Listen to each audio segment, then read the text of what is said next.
गत सरकार समय रे आपंकर सरकारंकर एवं जनतांक मध्यरे गोटे लौह पाचेरी थिला आ जोपाई कि जनतांकर सहित सरकार सीधा सड़क भाव में ये समस्यार समाधान करने जो पाचेरी थिला सही कारण संभव हो पार नाला ये मोर अनुमान हुए। आज से प्राचीर को भांगी दिगला लोक मानकर समस्या को शुणा और तार समाधान करवा ये होची राज्य सरकारंकर प्राथमिकता आउ सेइथिपाई तृणमूल स्तर जिला राज्य पर्यंत ये जो आमर जनशुणाणी जो व्यवस्था अच्छी अभियोग शुणाणी जो व्यवस्था अच्छी ताकू किभली भाव में सुसंपर्क प्रतिष्ठा करी तार समाधान रास्ता बाहर करा जिवो सेथिपाई आम सरकार आज ताकू शुभारंभ करिसेंती पुनर्बार आउ थे चालू करिसेंती। विशेष करिकी आपणकर मु गोटे कथा कहया चाहूँगी विगत किछि वर्ष धरिकी अर्थात गत सरकार समय रे आपणकर सरकारंकर एवं जनतांक मध्यरे गोटे लौह पाचेरी थिला आ जोपाई कि जनतांकर सहित सरकार सीधा सड़क भाव में ये समस्यार समाधान करने जो पाचेरी थिला सही कारण संभव हो पार नाला ये मोर अनुमान हुए। आज से प्राचीर को भांगी दिगला सरकार सहित सीधा सड़क भाव में जनतांकर सहित संपर्क प्रतिष्ठा करवा तांकर समस्या को शुणा और समाधान रास्ता बाहर करवा ये संपूर्ण भाव में आज जो मुख्यमंत्री अभियोग प्रकोष्ठ या पुनर्बार आउ थे चालू करागला एवं यह द्वारा कौन हम ना 4.5 कोटी ओडियांकर गोटे सबुठार आशा और भरोसार ये अभियोग प्रकोष्ठ ये निश्चित भाव में लोक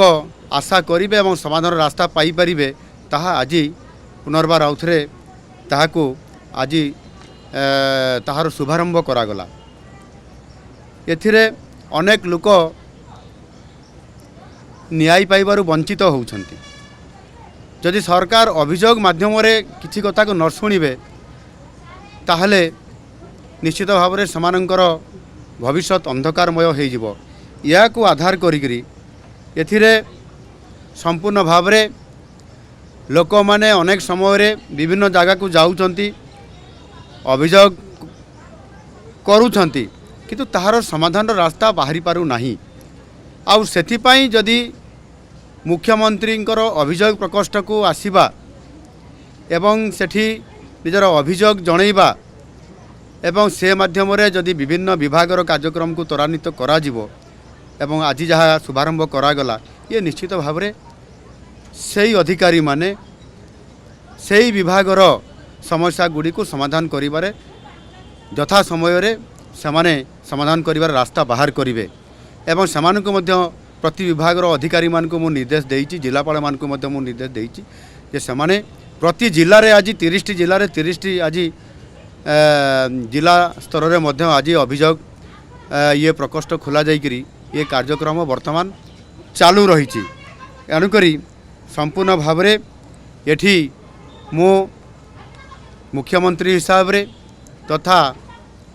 आम मंत्रिमंडल समस्त सदस्य आज एठी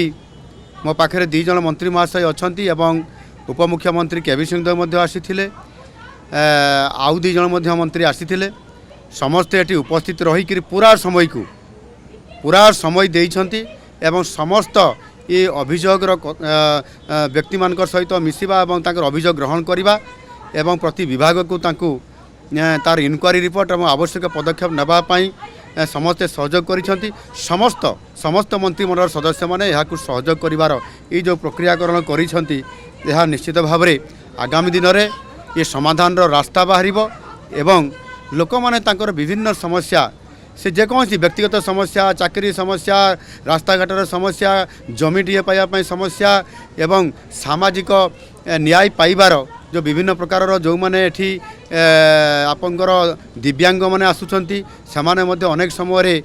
सरकारी सुविधा पाइबार वंचित होउचंती सेथिपाई अभियोग प्रकोष्ठर गुरुत्व बहुत अधिका अछि ताकू जदि आम कार्यक्रम सीधासलख भाव में माननीय मुख्यमंत्री एवं समस्त मंत्री मान सहित करेबे ताले आगामी दिन में प्रभुत्व समस्यार समाधान हेबा सहित निश्चित भाव में गोटे ओडिशार सुस्थ वातावरण तैयारी हेबा सहित लोक मान को न्याय मिल पार आउ सेथिपाई ये निरंतर भाव में प्रति सोमवार को सोमवार या को आहुरी सुंदर भाव में एवं यथा समय ताकू सारिबा पई लोक मानकर ये काम को त्वरान्वित करने आहुरी सुंदर भाव में केमती स्मार्ट भाव में करा जिवो सेथिपाई मध्य ताकू योजना करा होउची मु आशा करी मोर सारा ओडिशार सारे 4 कोटी लोकंकर पाखरे मोर अपील अच्छी एवं मुझे निवेदन करुच्ची सेमाने निश्चित भाव में आमे जो गाइडलाइन दौचु जो नीति नियम दौचु से अनुसार से आसतु जिले में भेटंतु जिले में भेटिले जिले में लोकंकर गुहारी जदि से निजे निजे एरिया करेंगे ताले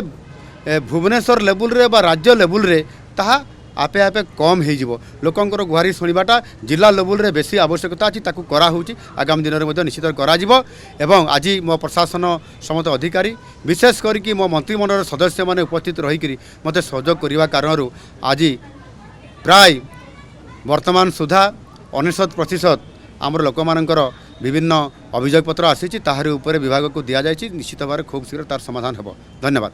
नवम भुवनेश्वर अंतर्जातीय वाणिज्य मेला जून 21 तारिख आरंभ हुई 1 जुलाई पर्यंत जनता मैदान रे प्रति दिन 2 राति 10टा पर्यंत चलिबो।